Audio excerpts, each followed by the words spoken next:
الحمد للہ رب العالمین والصلاة والسلام علی رسولہ الکریم۔ تمام تعریفیں اس ذات کے لیے جو ہماری رگ جاں سے بھی زیادہ قریب ہے۔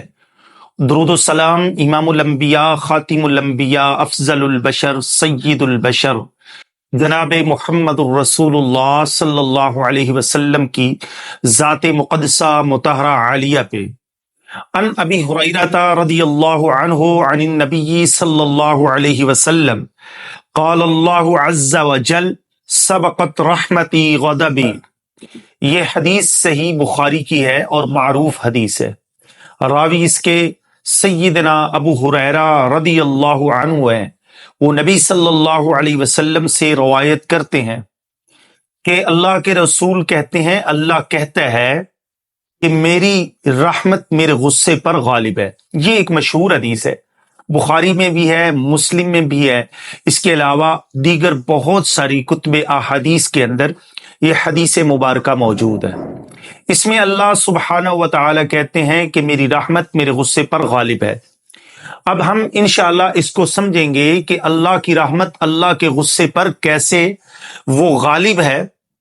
ایک حدیث میں آتا ہے کہ نبی صلی اللہ علیہ وسلم نے فرمایا کہ اللہ نے ایک کتاب میں لکھا کہ میری رحمت میرے غصے پر غالب ہے، اور وہ کتاب اللہ کے پاس لوح محفوظ کے اندر موجود ہے۔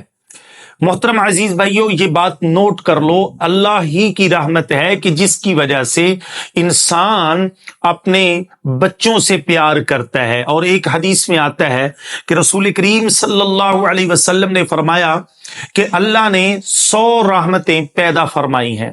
ایک رحمت اللہ نے دنیا پر بھیجی ہے اور ایک کم 100 رحمتیں اللہ نے اپنے پاس رکھی ہیں۔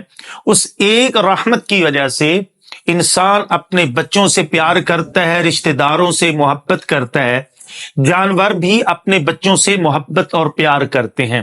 یقیناً یہ اللہ تعالیٰ کی ہی رحمت ہے کہ جس اللہ نے ہم سب کو دین کے بہت سارے معاملات کے اندر ہمارے اوپر مہربانی فرمائی ہے۔ مثال کے طور پر آپ دیکھیے کہ رسول کریم صلی اللہ علیہ وسلم نے اپنی امت کے لیے اس سے بڑا اور کیا احسان ہو سکتا ہے۔ اللہ نے بھی اپنے قرآن کے اندر، اپنی کلام کے اندر اس بات کو ڈیٹیل کے ساتھ بیان کیا ہے۔ ذرا دیکھیے رسول کریم صلی اللہ علیہ وسلم کی تعلیمات سے ہمیں کیا ملتا ہے کہ اگر کوئی شخص نماز پڑھنا چاہتا ہے تو ظاہر ہے اس کے لیے طہارت کا ہونا بہت ضروری ہے۔ اب طہارت کے لیے وضو کرنا ضروری ہے، اور اگر وضو نہیں کر سکتا تو تیمم کر لے۔ اسی طریقے سے نماز اگر کھڑے ہو کر نہیں پڑھ سکتا تو بیٹھ کر پڑھ لے، بیٹھ کر نہیں پڑھ سکتا اشارے کے ساتھ نماز کو ادا کر لے۔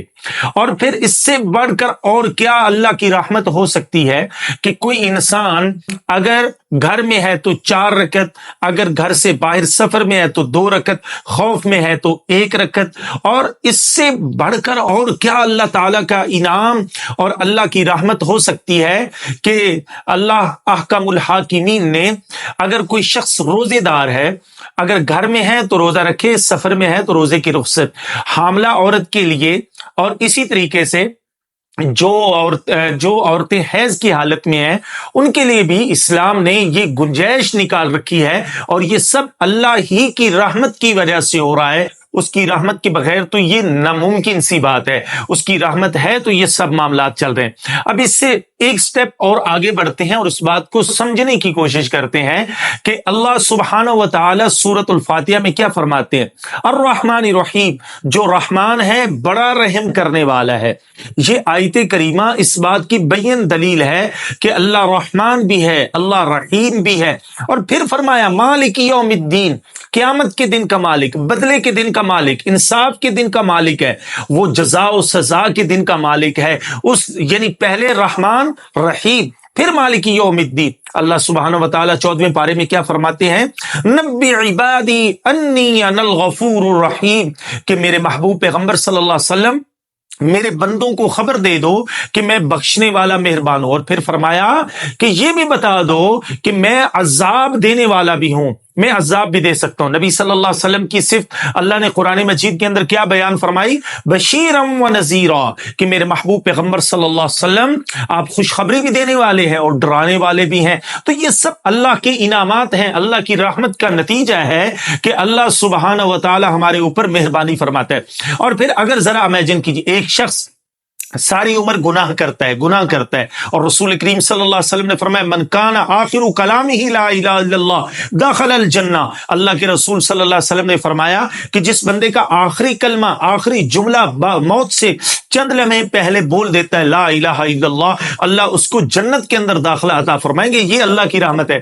اب ذرا سمجھیے، نبی صلی اللہ علیہ وسلم نے کیا فرمایا کہ اللہ کے غصے کا نام جہنم ہے اور اللہ کی رحمت کا نام جنت ہے۔ اب جنت کیسے حاصل کی جا سکتی ہے؟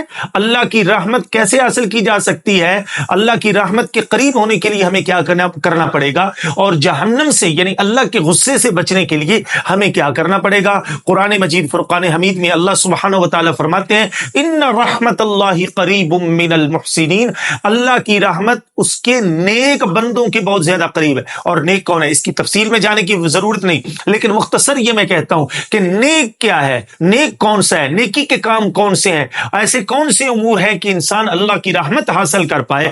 تو قرآن مجید فرقان حمید میں اللہ سبحانہ و تعالی فرماتے ہیں قد افلح المؤمنون، مومن کامیاب ہو گئے، الذین هم فی صلاتهم خاشعون، وہ نماز میں خشوع کرتے ہیں، والذین هم عن اللغو معرضون، اپنی زبان کا بے جا استعمال نہیں کرتے، والذین هم للزکاة فاعلون، وہ زکات کے فاعل ہیں، والذین هم لفروجهم حافظون، اپنے جسموں کی حفاظت کرنے والے۔ یہ سورہ مومنون 18ویں پارے کا ابتدائی رکوع ہے۔ میں چاہتا ہوں تمام مسلمان اس کو ایک دفعہ ریڈ کریں، پڑھیں، تلاوت کریں، اس کو ترجمے کے ساتھ سمجھنے کی کوشش کریں۔ اس لیے محترم عزیز بھائیوں، اللہ کی رحمت اللہ کے غصے پر غالب ہے، لیکن ہم سب کو کوشش کرنی چاہیے کہ اللہ کی رحمت کو حاصل کرنے کی کوشش کریں اور اس کے بتائے ہوئے طریقوں کے مطابق اپنی زندگی بسر کریں۔ اقول قولی ھذا استغفر اللہ لی ولکم ولسائر المسلمین۔